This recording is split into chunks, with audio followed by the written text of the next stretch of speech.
મુંબઈ અને અમદાવાદ વચ્ચે ભારતના પ્રથમ બુલેટ ટ્રેન કોરિડોરે એક મહત્વપૂર્ણ બાંધકામ સીમાચિહ્ન હાંસલ કર્યો છે, જેમાં 300 કિમી વાયડક્ટ સફળતાપૂર્વક નિર્માણ પૂર્ણ થયું છે.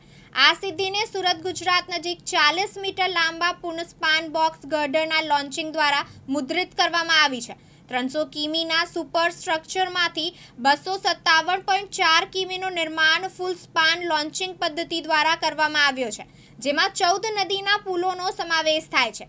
37.8 કિમીનો ભાગ સ્પાન બાય સ્પાન પદ્ધતિથી, 0.9 કિમી સ્ટીલ પુલો, 1.2 કિમી પીએસસી પુલો અને 2.7 કિમીનો ભાગ સ્ટેશન બિલ્ડિંગમાં સમાવેશ થાય છે.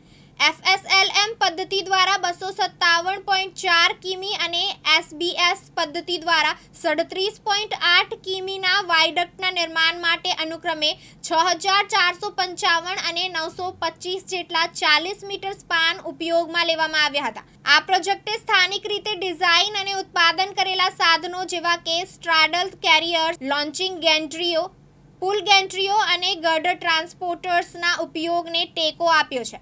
આ ભારતીય ઇન્ફ્રાસ્ટ્રક્ચર માટેની એક પહેલ છે, જે જાપાની સરકારના સહયોગ સાથે ઉચ્ચ ગતિ રેલ તકનીકીમાં ભારતની વધતી ક્ષમતાઓને પ્રદર્શિત કરે છે. ફૂલ સ્પાન લોન્ચિંગ પદ્ધતિને અપનાવવાથી બાંધકામમાં નોંધપાત્ર ઝડપ આવી છે, કારણ કે ફૂલ સ્પાન ગર્ડર એરેકન્સ પરંપરાગત સેગમેન્ટલ પદ્ધતિઓની તુલનામાં 10 ગણી ઝડપી છે. દરેક ફૂલ સ્પાન બોક્સ ગર્ડરનું વજન 970 મેટ્રિક ટન છે.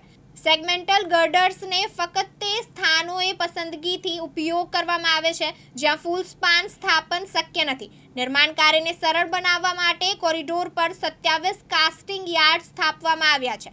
આ સ્ટીલ બ્રિજ દેશભરમાં ફેલાયેલી 7 વર્કશોપમાં બનાવવામાં આવ્યો છે, જેમાં ગુજરાતમાં 3, ઉત્તર પ્રદેશ, તમિલનાડુ, મહારાષ્ટ્ર અને પશ્ચિમ બંગાળમાં એક વર્કશોપ છે, જે ખરેખર આપણા દેશની એકતાની ભાવનાનું ઉદાહરણ આપે છે. સંચાલન દરમિયાન અવાજને ઘટાડવા માટે વાયડક્ટ્સની આસપાસ 3 લાખથી વધુ ધ્વનિ અવરોધક સ્થાપિત કરવામાં આવ્યા છે. વાયડક્ટ્સ ઉપરાંત પ્રોજેક્ટમાં 383 કિમી થાંભલાનું કામ, 401 કિમી ફાઉન્ડેશનનું કામ અને 326 કિમી ગર્ડર કાસ્ટિંગ પણ પૂર્ણ થયું છે. ચિરાગ પાટડિયા, દિવ્યાંગ ન્યૂઝ, અમદાવાદ.